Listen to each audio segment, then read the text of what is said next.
호르무즈 해협의 짙푸른 수면 아래 모든 빛과 소리가 천천히 가라앉는 수심 40m의 경계에서 도산 안창호함은 숨을 죽인 채 멈춰 서 있었다.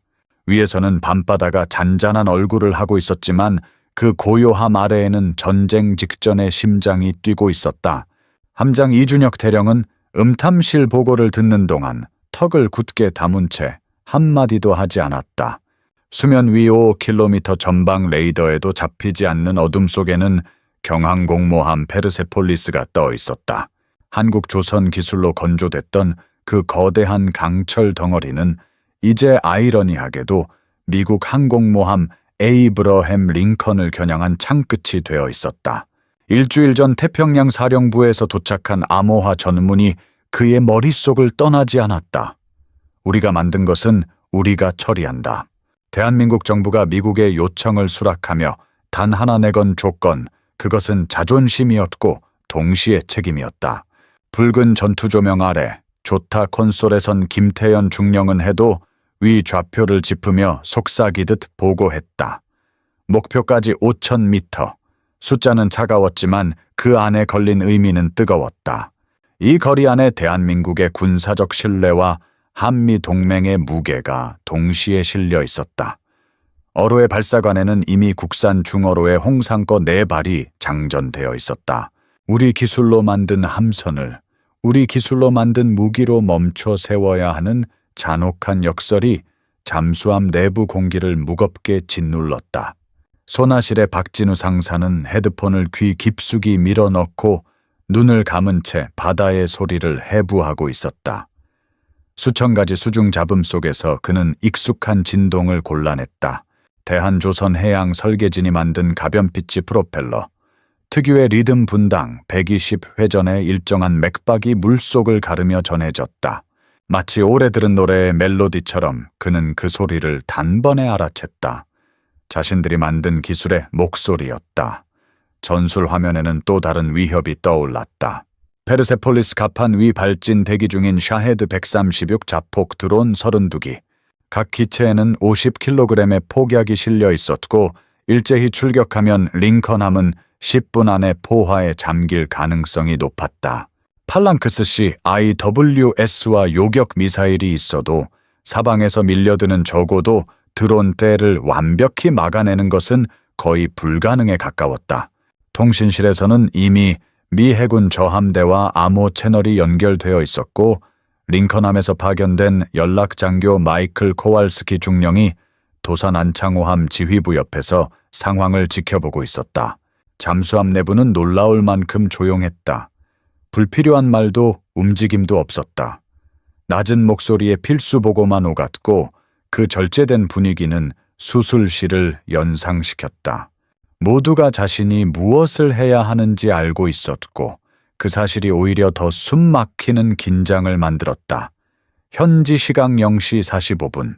수면 위에서는 이란 해군 초계정 2척이 페르세폴리스를 중심으로 원을 그리며 순찰하고 있었다.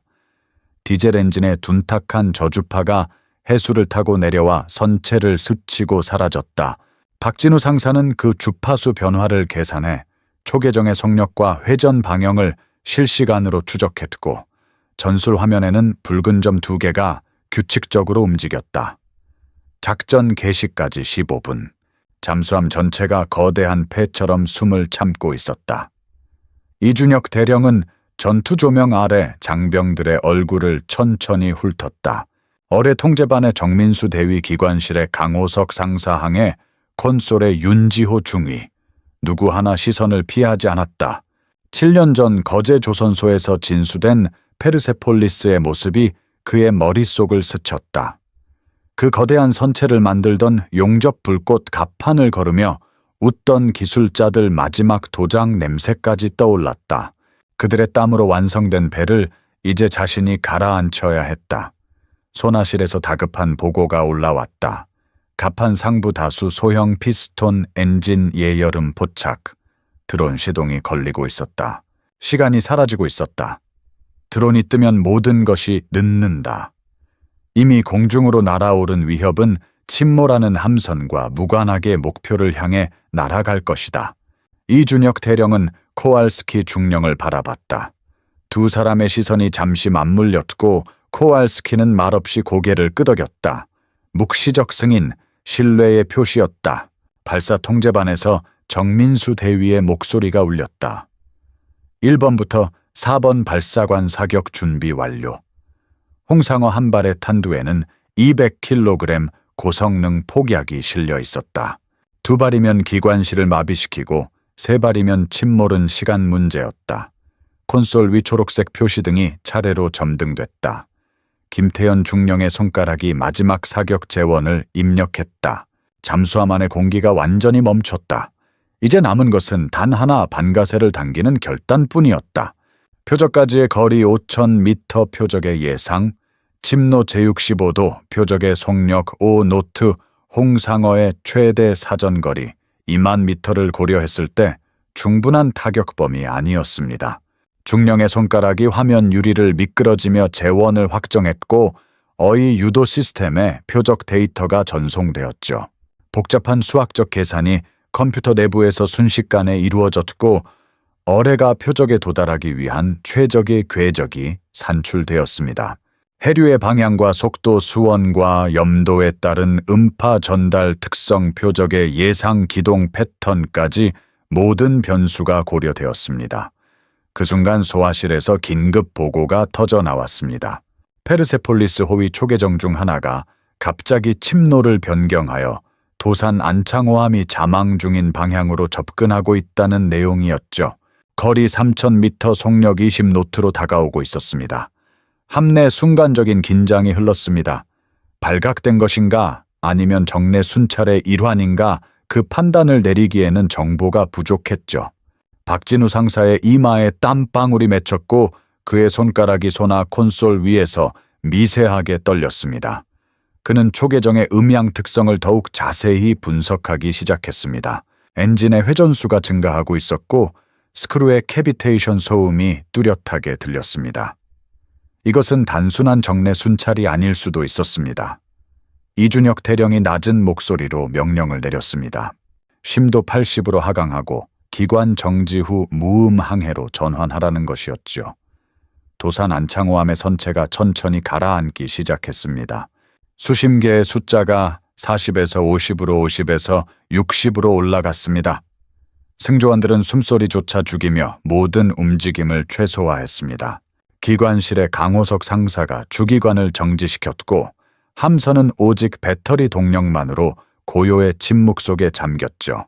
리튬이온 배터리의 조용한 전력 공급만이 함선의 필수 시스템들을 가동시키고 있었고 그마저도 최소한의 출력으로 제한되었습니다. 환기 시스템이 정지되면서 함내의 공기가 점차 무거워지기 시작했고 장병들의 호흡이 약간씩 거칠러졌습니다. 머리 위로 초계정의 스크로 회전음이 지나갔습니다. 쇠덩이가 물을 가르는 날카로운 소음이 점점 가까워졌다가 멀어졌습니다. 박진호 상사의 이마에 땀방울이 맺혔죠. 그의 손가락이 콘솔 위에서 미세하게 떨렸지만 그는 눈을 감고 오로지 소리에만 집중했습니다.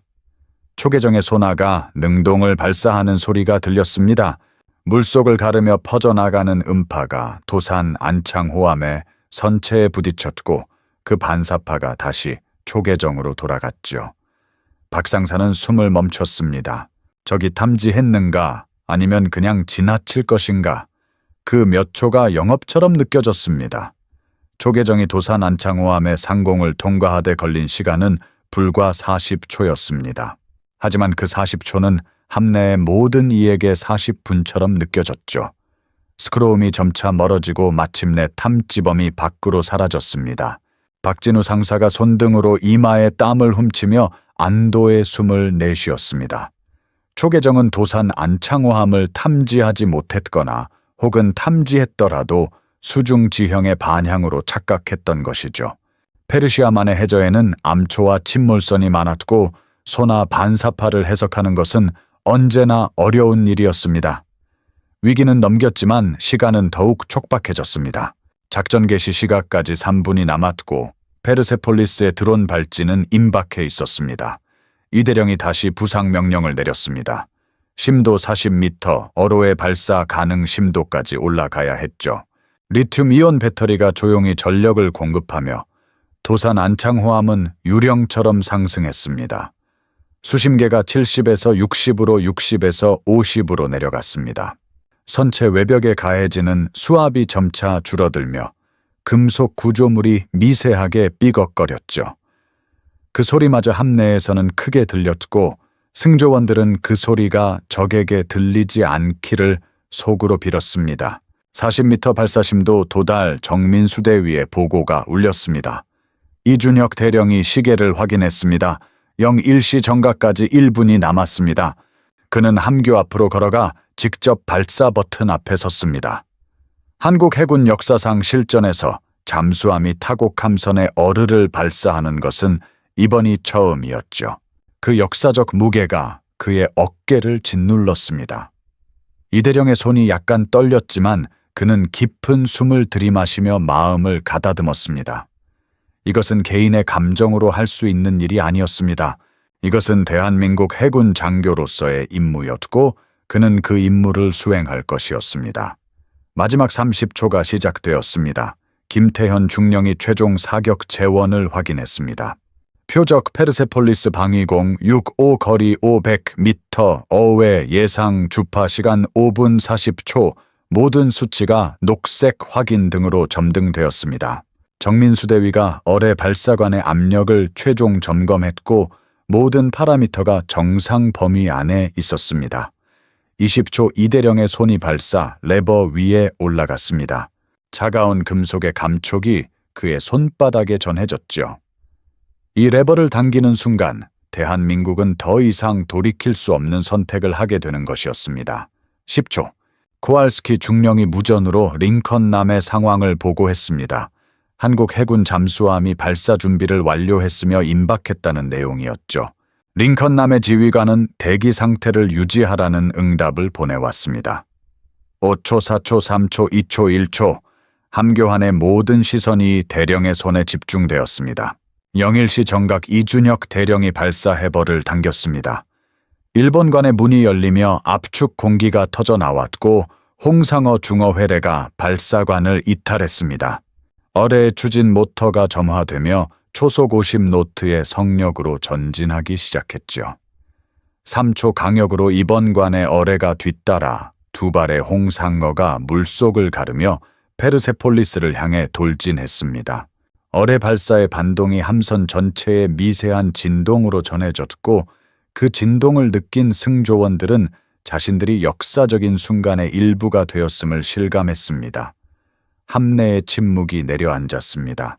모든 시선이 소나 화면에 고정되었죠. 어의 궤적이 초록색 점으로 화면에 표시되어 점점 표적에 가까워지고 있었습니다. 5,000m, 4,500m, 4,000m 숫자가 빠르게 줄어들었습니다. 박진우 상사는 어려의 음향 신호를 추적하며 그것이 정확한 침노를 유지하고 있는지 확인했습니다. 홍상어의 유도 시스템이 제대로 작동하고 있었고 표적을 향한 궤적은 완벽했습니다. 그리고 바로 그 순간 페르세폴리스의 갑판에서 첫 번째 드론이 이륙하기 시작했습니다. 샤헤드 136의 날개가 펼쳐지며 삼각형의 어두운 실루엣이 페르시아만의 밤하늘로 솟구쳤습니다. 한 기, 두 기, 세 기. 드론들이 연달아 발진했고 그 방향은 에이브로엠 링컨이 정박해 있는 북쪽이었죠. 이준혁 대령의 눈이 가늘어졌습니다. 어의 도달 시간은 아직 3분 이상 남아 있었고 드론은 이미 발진을 시작한 것이었습니다. 시간과의 싸움이 시작되었습니다. 소나실의 박진우 상사가 다급히 보고했습니다. 페르세폴리스에서도 소나가 작동하기 시작했다는 것이었죠. 아군의 어뢰가 탐지된 것인지 아니면 정례 탐색인지 아직 판단할 수 없었지만 적함선의 대응이 시작되었다는 것만은 분명했습니다. 3,500m, 3,000m 홍상어가 페르세폴리스에 점점 다가갔습니다. 어의 속도는 일정했고 그것은 마치 운명처럼 표적을 향해 돌진하고 있었습니다. 그때 페르세폴리스의 양현에서 무언가가 투하되었습니다. 소나 화면에 수십 개의 새로운 점들이 나타났죠. 대회 기만기였습니다. 금속 조각과 소음 발생 장치가 물속에 흩지며 어의 유도 장치를 혼란시키려 했습니다. 정민수 대위가이를 악물었습니다. 그의 손가락이 유도 콘솔 위에서 재빠르게 움직였습니다. 홍상어의 유도 시스템은 능동 음향과 수동 음향을 동시에 사용하는 복합 유도 방식이었죠. 그는 즉시 유도 모드를 전환하여 기한기의 소음을 필터링하고 페르세폴리스 고유의 자기 시그니처를 추적하도록 명령을 내렸습니다. 이것은 훈련 때 수없이 반복했던 절차였고 정대위의 손은 본능적으로 움직였습니다. 2500m, 2000m, 1500m. 기망기들의 소음이 소화 화면을 어지럽혔지만 홍상어의 센서는 점차 페르세폴리스의 강철 선체에서 방출되는 자기장을 포착하기 시작했습니다. 대한조선의양이 설계한 자기 유도 시스템, 그것이 자신이 만든 함선을 향해 돌진하고 있었죠. 아이러니였지만 효과적이었습니다. 한국 기술자들이 페르세폴리스를 건조할 때 사용한 강철의 자기적 특성을 같은 한국 기술자들이 만든 어뢰가 추적하고 있었던 것입니다. 1000m, 500m, 페르세폴리스의 승조원들이 마침내 위협을 인지했습니다. 함선 전체의 경보가 울려 퍼졌고 갑판의 드론 발진이 중단되었죠. 하지만 이미 발진한 8기의 드론은 링컨함을 향해 날아가고 있었습니다. 300m, 200m, 100m 홍상커 1번 기가 페르세폴리스의 우현 수선 아래에 명중했습니다. 200kg의 고성능 폭약이 폭발하며 거대한 수중 충격파가 발생했죠. 해저를 통해 전해진 그 충격이 도산 안창호함의 선체에도 미세한 진동으로 전해졌습니다. 승조원들은 무언 중에 그 진동을 느끼며 숨을 멈췄습니다. 그것은 성공의 신호였지만 동시에 무거운 책임의 무게이기도 했습니다. 3초 후 홍상어 입번기가 페르세폴리스의 한미에 명중했습니다. 두 번째 폭발이 연쇄적으로 일어났고 적선의 추진 계통이 완전히 파괴되었죠. 소나 화면에서 페르세폴리스의 스크루 회전음이 사라졌습니다.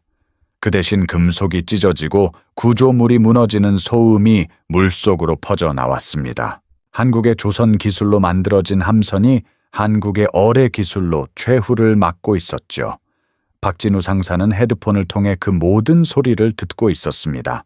격벽이 찢어지는 소리, 해수가 함내로 밀려 들어가는 소리, 구조물이 수압에 무너지는 소리, 그 하나하나가 그의 귀 속에 각각인되었습니다. 그는 눈을 감았습니다. 이것이 전쟁이었고 이것이 그의 임무였습니다. 하지만 전투는 아직 끝나지 않았습니다. 이미 발한 8기의 샤헤드 드론이 여전히 에이브로엠 링컨을 향해 비행하고 있었습니다. 드론의 비행 시간은 약 20분. 그 안에 링컨남이 대공 방어를 완료하지 못하면 타격을 입을 터였죠. 코알스키 중령이 급히 무전을 보냈습니다. 드론 발진 상황과 예상 비행 경로를 링컨함에 전달했죠. 미 항공모함에서는 즉각 F-35 라이트닝 전투기 4기가 긴급 발진했고 이지스 구축함들의 대공 레이더가 드론 추적을 시작했습니다. 긴박한 교신이 암호화 채널을 통해 오갔고 미 해군의 대공 방어망이 총동원되었습니다. 도산 안창호함 내부에서는 박진우 상사가 페르세폴리스의 침몰 과정을 실시간으로 감청하고 있었습니다. 폭발로 인해 찢어진 격벽 사이로 해수가 밀려 들어가는 소리, 기관실의 구조물이 수압에 못 이겨 붕괴되는 소리, 갑판 위에 미발진 드론들이 바다로 미끄러져 떨어지는 소리, 그 모든 것이 소화를 통해 전해졌습니다.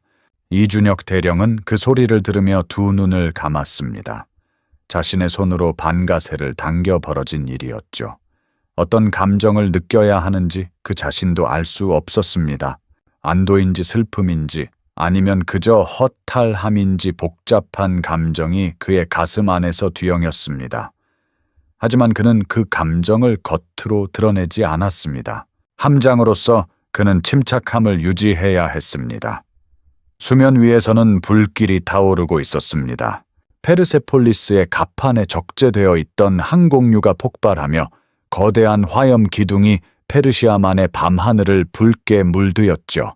이란이란 해군의 초계정 2척이 급히 현장으로 달려왔지만 이미 함선은 우연으로 10도 이상 기울어져 가라앉고 있었습니다.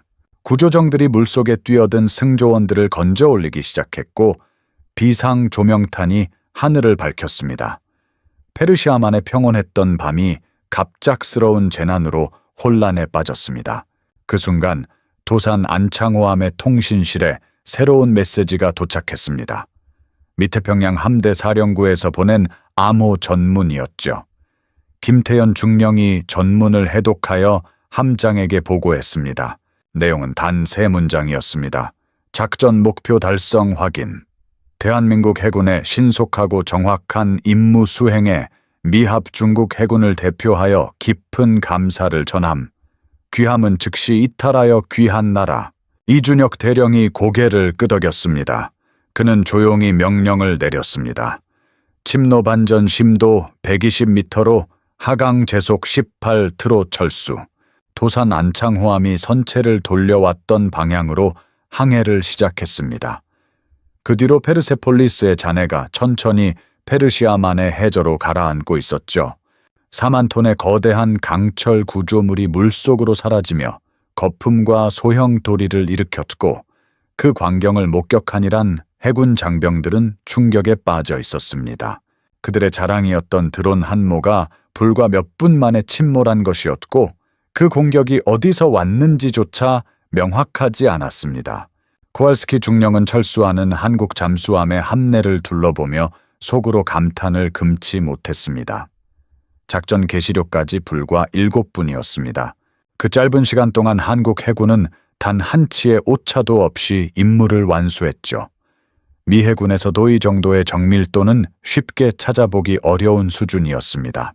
특히 그를 놀라게 한 것은 한국 해군의 태도였습니다. 그들은 자국이 수출한 무기 체계를 공격한다는 사실에 한순간도 망설이지 않았죠. 오히려 자신들의 손으로 만든 것은 자신들의 손으로 처리한다는 책임감이 그 모든 행동의 근저에 깔려 있었습니다. 미국은 동맹국의 많은 것을 기대하지만이 정도의 결단력과 실행력을 보여준 경우는 극히 드물었습니다. 코왈스키 중령은 이 작전의 전말을 보고서로 작성하여 상부에 올릴 것이었고 그 보고서는 미 해군 내부에서 오랫동안 회저들 터였죠. 그는 한국 해군 장병들의 침착한 모습을 보며 이들이 단순히 명령을 따르는 군인이 아니라 자신들의 행동이 가지는 의미를 정확히 이해하고 있는 전문가들임을 깨달았습니다. 한편 에이브램 링컨 항공모함에서는 긴급 발진한 F-35C 전투기들이 샤헤드 드론을 추적하고 있었습니다. 드론은 저속 저고도로 비행하는 특성이 있어 고속 전투기로 요격하기가 쉽지 않았죠. 하지만 미 해군 조종사들은 숙련된 기량으로 하나씩 드론을 격추해 나갔습니다. 첫 번째 드론이 A6 사이드 와인더 미사일에 맞아 공중에서 산산조각이 났습니다. 두 번째, 세 번째도 연달아 격추되었죠. 이지스 구축함에서 발사된 림 160이 이선 미사일이 나머지 드론들을 하나 둘씩 쓰러뜨렸습니다. 발진 후 10분 만에 8기의 드론은 모두 격추되었습니다. 에이브램 링컨은 단 한 발의 피해도 입지 않았죠.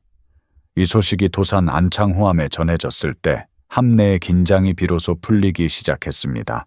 정민수 대위가 작은 탄식을 내뱉었고 박진호 상사가 헤드폰을 벗어 책상 위에 내려놓았죠.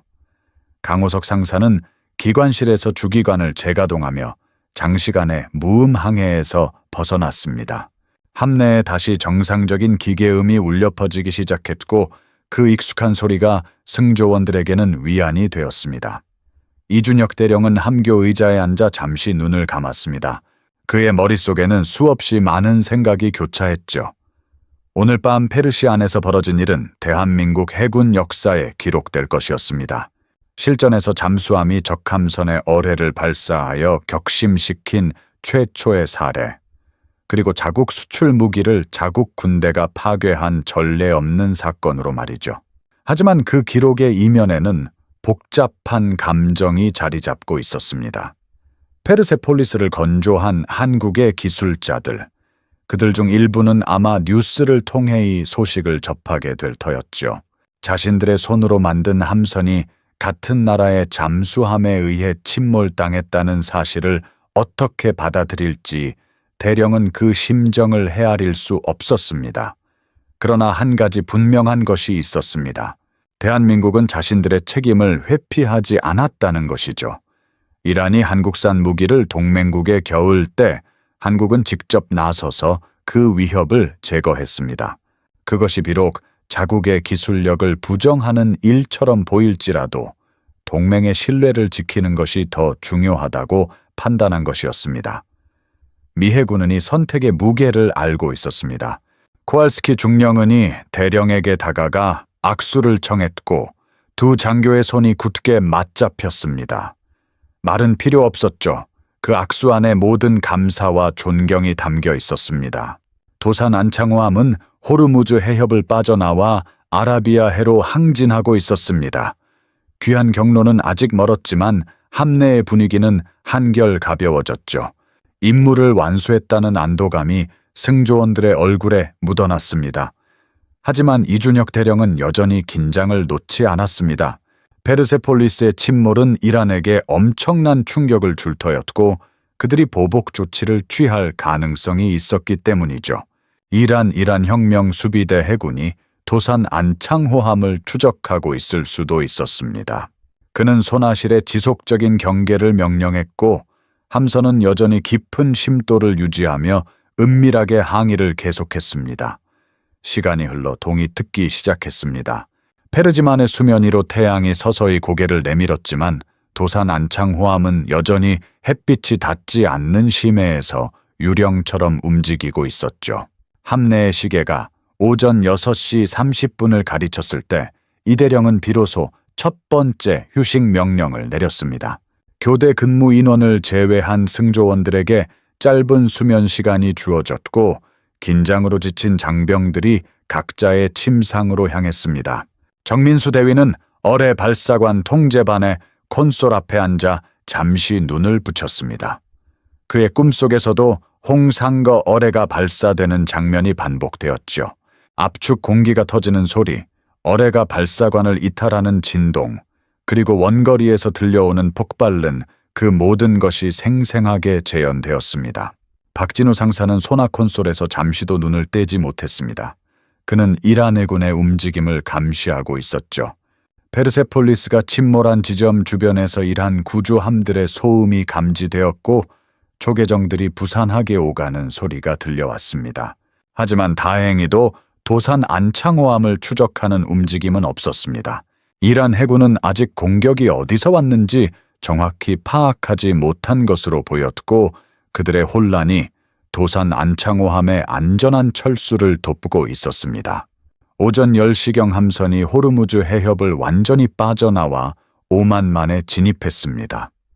이대령이 심도를 90m로 올리고 주기관을 정상 출력으로 전환하라고 명령했죠. 도산 안창호함의 속력이 20노트로 높아졌고 인도양을 향한 귀한 항해가 본격적으로 시작되었습니다. 통신실 스피커에서 짧은 신호음이 울리더니 암호화 메시지가 도착했다는 보고가 올라왔다. 발신지는 대한민국 해군 작전사령부였다. 전문에는 작전 성공을 축하하며 전 장병의 무사 귀환을 기원한다는 문장과 함께 귀환 후 전원에게 특별 추가 휴가가 부여될 예정이라는 내용이 담겨 있었다. 김태현 중령이 그 문장을 함내 방송으로 전하자 잠수함 내부에서 짧지만 억눌렸던 환호가 터져 나왔다. 며칠 동안 팽팽하게 조여있던 긴장이 잠시 풀리며 승조원들의 얼굴에 미세한 웃음기가 번졌다. 그러나 이준혁 대령의 표정은 여전히 잔잔했다. 그는 감정을 겉으로 드러내지 않은 채 코왈스키 중령과 함께 함장실로 들어가 문을 닫았다. 좁은 공간 안두 장교가 마주 앉자 코왈스키가 먼저 입을 열었다. 오늘 밤의 결단은 오래 기억될 것이라며 한국 해군이 보여준 책임감과 결단력에 미 해군도 깊은 인상을 받았다고 말했다. 이준혁 대령은 담담하게 답했다. 당연한 일입니다. 우리가 만든 것은 우리가 책임집니다. 그것이 우리 해군의 원칙입니다. 코왈스키는 잠시 말을 고르더니 조심스럽게 물었다. 만약 또 같은 상황이 온다면 한국은 다시 같은 선택을 합니까? 이준혁의 눈빛이 단단해졌다. 그렇습니다. 무기 수출은 단순한 거래가 아닙니다. 그 무기가 어디를 향하는지까지 책임지는 일입니다. 동맹을 위협한다면 막는 것도 우리의 의무입니다. 짧은 침묵이 방 안을 채웠다. 코왈스키의 머릿속에는 복잡한 생각이 오갔다. 세계 최대 방사국인 미국조차 쉽게 말하지 못하는 원칙을 한국은 행동으로 증명하고 있었다. 이준혁 대령은 책상 서랍을 열어 작은 봉투 하나를 꺼냈다. 도산 안창호함 기념 배지였다. 링컨함 함장에게 전해 주십시오. 오늘 밤을 기억하는 작은 표식입니다. 코왈스키는 두 손으로 봉투를 받으며 고개를 숙였다. 두 장교는 다시 악수를 나눴고 그 짧은 악수 속에는 말로 표현되지 않는 신뢰가 담겨 있었다. 함장실을 나선 코왈스키 중령은 복도를 걸으며 잠수함 내부를 둘러보았다. 리튬이온 배터리 추진 시스템 자동화된 손상 통제 장비 정교한 사격 통제 콘솔들. 이 함선은 단순한 무기가 아니라 한국 기술력의 집약체였다. 그러나 그를 더 인상 깊게 만든 것은 장비가 아니라 사람들의 태도였다. 장병들은 이미 평상 근무로 돌아가 있었지만 눈빛은 여전히 날카로웠고 누구도 방심하지 않았다. 전투가 끝났어도 임무는 끝나지 않았다는 사실을 모두가 알고 있었다.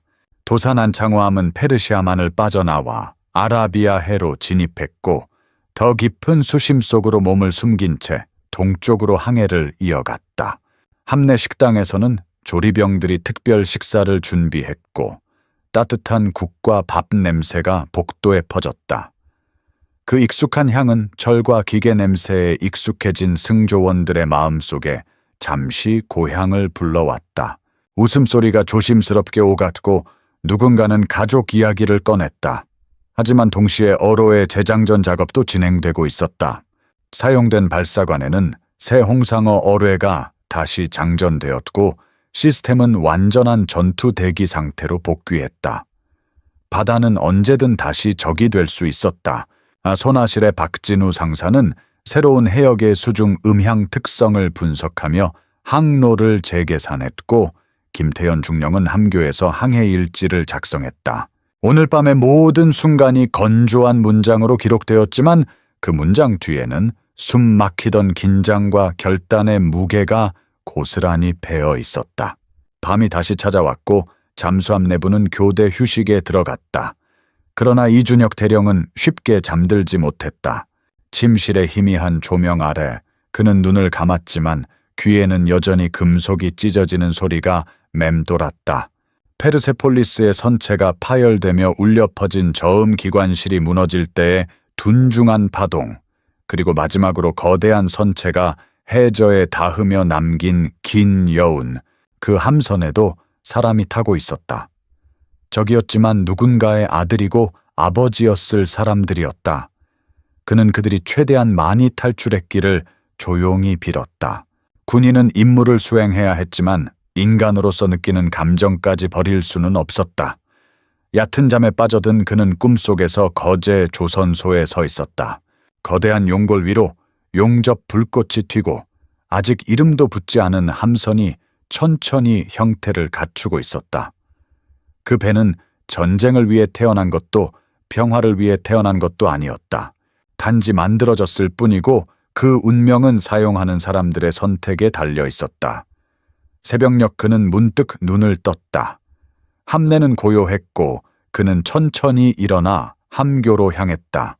당직 사관이 경례를 올렸고 그는 가볍게 답례했다.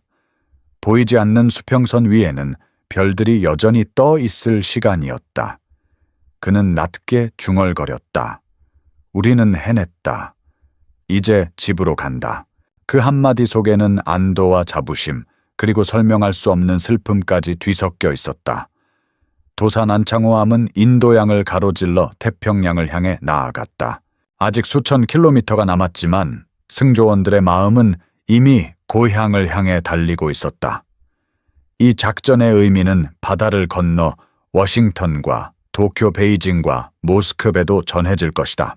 한국은 자신들이 만든 무기의 끝까지 책임지는 나라라는 사실, 동맹을 지키기 위해 스스로 부담을 짊어질 수 있는 나라라는 사실을 세계에 보여주었다.